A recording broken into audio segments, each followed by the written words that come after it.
Polydar or Pronoundar, every pony. This is BronyDan. It's not original, but hey, you try coming up with reality these days.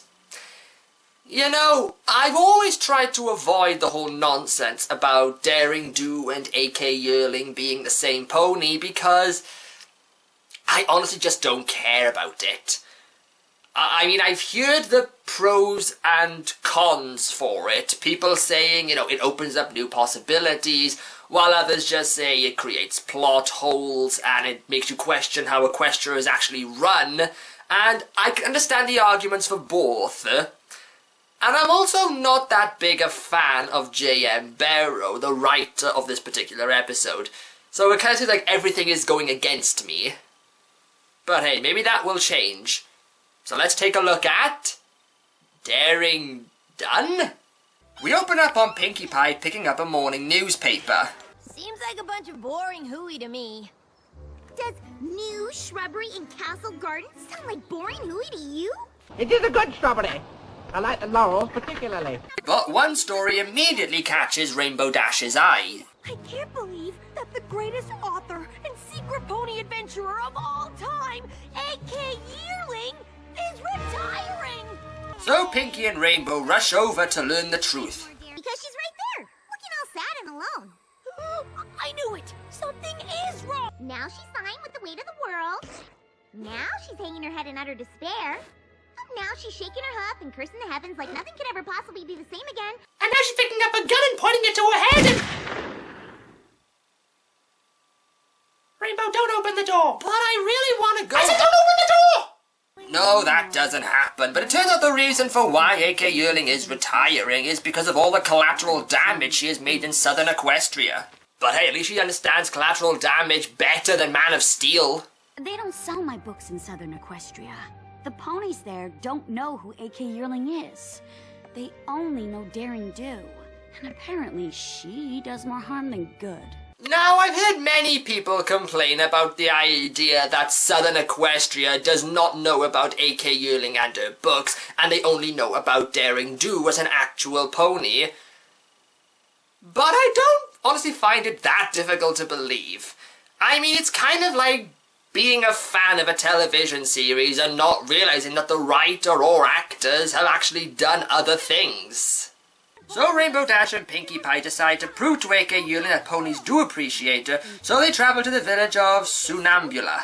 I based that entire chapter on my experiences here in Somnambula.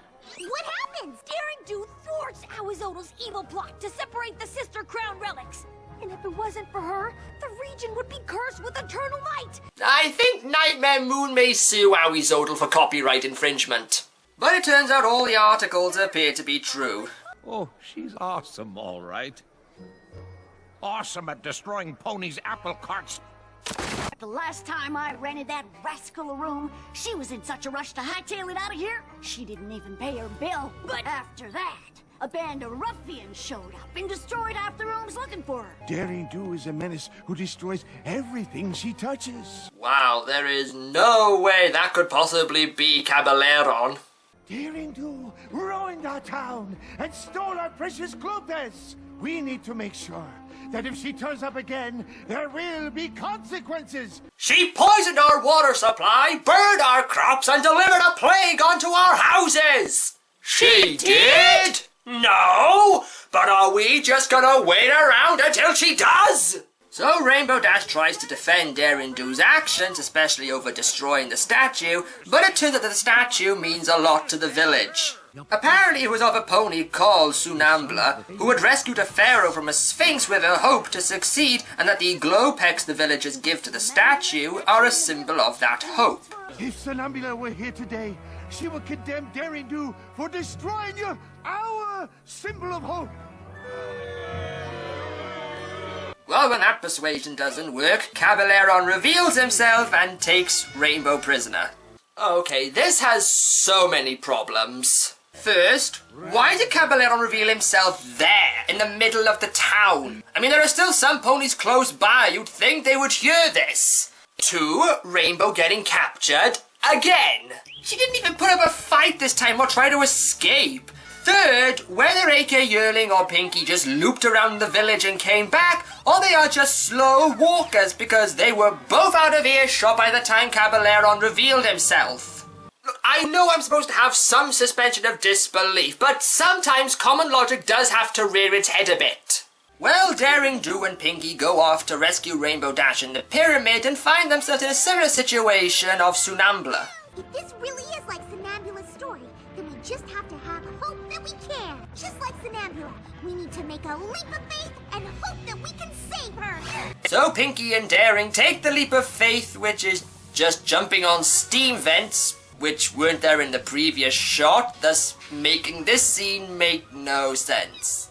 I don't think this counts as a leap of faith than being acquitted by pure luck. I mean, the scene from Indiana Jones and the Last Crusade, which this scene is obviously an homage to, that was a leap of faith since the bridge looked like it was part of the wall. It was a clever optical illusion. Here, though, it's like playing a video game and figuring out the pattern in order to get through the level.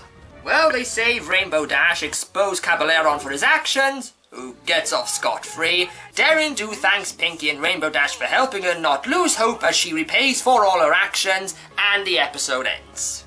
So, was Daring Done a daring dud? Well, the third act sucks, I'll just say that right now.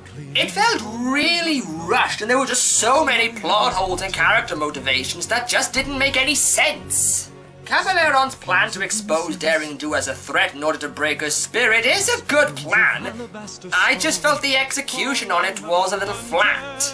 But the first 2/3 of the episode aren't that bad. I liked how we're exploring more into the past of ancient Equestria more this season, and I enjoy the interactions between Rainbow, Pinky, and Yearling. Does the third act completely ruin the episode?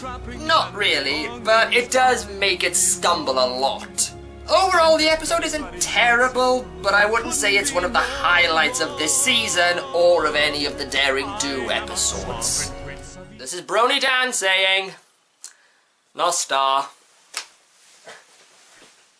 Surely this is all I ever wanted. All I ever wanted. All I